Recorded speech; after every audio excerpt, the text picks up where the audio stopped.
HSC 25 নিয়ে কি চলছে বর্তমানে? আজকে আবার শিক্ষা উপদেষ্টা নতুন এক সিদ্ধান্ত দিয়েছে, যে সিদ্ধান্তটা অনেক শিক্ষার্থী মেনে নিতে পারছে না। সেই সিদ্ধান্ত কি? এবং বর্তমানে যদি বলি সবকিছু মিলিয়ে একটা দুঃসংবাদ এবং দুঃসময় কাটাচ্ছে এইচএসসি পরীক্ষার্থীরা। শুরুটা হয়েছিল বছরের একদম শুরু থেকে, এবং বর্তমানে এই সময়টা পরীক্ষার মধ্যে অনেকগুলো বিপদাপদ পরীক্ষার্থীদের উপর দিয়ে গেছে। এখন আবার শিক্ষা উপদেষ্টা নতুন করে বেশ কিছু নিয়মকানুন চালু করার কারণে শিক্ষার্থী আরও চিন্তিত। এখন করণীয় কি, এটা নিয়ে অনেকে বুঝতেছো না। তাদেরকে আমি আগে বলছি তোমাদের সমস্যাগুলো কি কি। গতকালকে যারা সচিবালয়ে গিয়ে মার খেয়েছো, তার মধ্যে অনেক শিক্ষার্থী রয়েছে যারা কিনা নির্দোষ, এবং যারা কিনা কোনো প্রকার কোনো ধরনের সহিংসতা চাওনি, শুধুমাত্র তোমাদের যৌক্তিক কিছু বিষয় নিয়ে গিয়েছিলাম।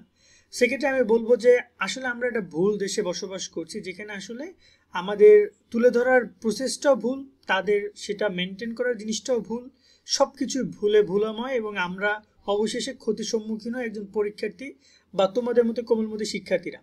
এখন এই জায়গায় গত পরশুদিন রাতে হঠাৎ করে পরীক্ষা স্থগিত করছে, গতকালকে আবার একটা পরীক্ষা স্থগিত করছে, এখন আবার আজকে শিক্ষা উপদেষ্টা সিদ্ধান্ত দিয়েছেন যে এই যে 22 তারিখের রসায়ন সেকেন্ড পেপার, ইতিহাস সেকেন্ড পেপার, ইসলামী ইতিহাস সেকেন্ড পেপার এবং উৎপাদন ব্যবস্থাপনা সেকেন্ড পেপার পরীক্ষাগুলো, এবং অর্থনীতি প্রথম বছর পরীক্ষা যেটা 24 তারিখে হওয়ার কথা, এই পরীক্ষাগুলো তারা একই দিনে নিবে। এক্ষেত্রে মানবিকের শিক্ষার্থীরা অনেকটাই অভিভূত, কারণ হচ্ছে যে মানবিকের শিক্ষার্থীরা কিন্তু ওই পাশে অর্থনীতি, ইসলামী ইতিহাস সংস্কৃতি দ্বিতীয় অথবা ইতিহাস দ্বিতীয় পত্র, যে কেউ না কেউ একটা পরীক্ষা দেই, তার সাথে আবার ওই দিন অর্থনীতি পরীক্ষা হয়, তো সে সকালে পরীক্ষা দিয়ে আবার বিকেলে পরীক্ষা দিতে পারবে যদি তার দুইটা সাবজেক্টের পরীক্ষা থাকে। ম্যাক্সিমাম শিক্ষার্থীদের দুইটা সাবজেক্টের পরীক্ষা থাকে। এই অর্থনীতি অনেকের আছে, অনেকের ইতিহাস আছে অথবা ইসলামী ইতিহাস আছে। কি করবে মাথায় কাজ করতেছে না। এখন তিনি বলছেন এটা নিয়ে খুব শীঘ্রই রুটিন দিয়ে দিবে তারা, যে সেই সাবজেক্টগুলো তারা পরীক্ষা নিতে চায় সেগুলো তারা ওইভাবে তারা নিবে। এটা আসলে আমার কাছে মনে হয় না যে কোনো মানে এক্ষেত্রে হয়। হ্যাঁ, আপনি সায়েন্সে যেদিনকার পরীক্ষা আছে, সায়েন্সের জীববিজ্ঞান পরীক্ষা বা অন্যান্য যে পরীক্ষাগুলো আছে, ওর ফাঁকের মধ্যে আপনি অর্থনীতি পরীক্ষা ফার্স্ট পেপার নিয়ে নেন, কিন্তু আপনি একই দিনে এতগুলো পরীক্ষা রাখার কোনো মানে হয় না। তিনি বলছেন বিকেলেও পরীক্ষা নিবে। ওকে, গেল এই বিষয়টা।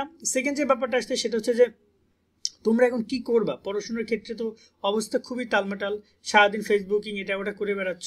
তাদেরকে বলতেছি দেখো, তোমরা এগুলো করছো, যারা ভালো স্টুডেন্ট তারা কিন্তু এগুলো করছে না, ওরা ঠিকই পড়াশোনা করছে। সো আমি বলবো যে তুমিও পড়াশোনার মধ্যে লেগে থাকো।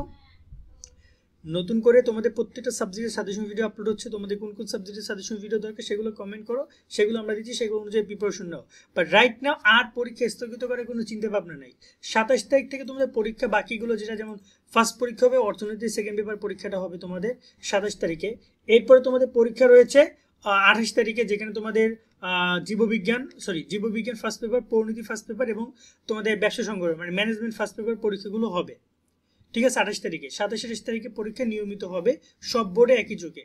আর এই যে পরীক্ষা দুটো স্থগিত করছে তার রুটিন হয়তো বা 2-1 দিনের মধ্যে প্রকাশ করবে। 2-1 দিনের মধ্যে শিক্ষা মন্ত্রণালয় নতুন রুটিন প্রকাশ করবে জাস্ট এই দুইটা পরীক্ষার। এবং কুমিল্লা বোর্ডের পরীক্ষা স্থগিত ছিল, তার টেস্ট রুটিন অলরেডি দিয়ে দিছে। এখন আরেকটা ব্যাপার হচ্ছে এই যে শিক্ষা প্রতিষ্ঠান পদত্যাগের বিষয় নিয়ে অনেক কথাবার্তা বললো। অ্যাটলাস তিনি বলেছেন যদি আমাকে সরকার দায়িত্ব থেকে সরাই দেয় তাহলে আমি চলে যাব, আমি পদত্যাগ করে ফেলবো, বা আমি চলে যাব। বাট আমি রাইট নাও নিজে কোনো সিদ্ধান্ত নিব না। সো এটা যদি তার কথা। এবং সরকার আসলে কি করবে না করবে আমি তো কোনো কিছু বুঝতে পারছি না। সব মিলে যদি বলে আপাতত তোমাদের একটুখানি আমি নির্দেশনা দিব যে আমার জায়গা থেকে যে পড়াশোনাটা তোমরা ঠিকঠাক মতো করে করো, কারণ আলটিমেটলি তোমাদের পড়াশোনার জন্য এর বিরূপ প্রভাব অলরেডি কিছু না কিছু পড়ছে, বাট বেশি যেন না পড়ে, যাতে করে তোমরা ওভারকামই করতে না পারো। আশা করি তোমাদেরকে আমরা পুরো বিষয়টা ক্লিয়ার করতে পারছি। সামনে আরও আপডেট পাবে, সেগুলো পেতে আমাদের সাথে যুক্ত থাকো। আজকের মতো এখানে বিদায় নিচ্ছি। সকলে ভালো থাকবা। আল্লাহ হাফেজ।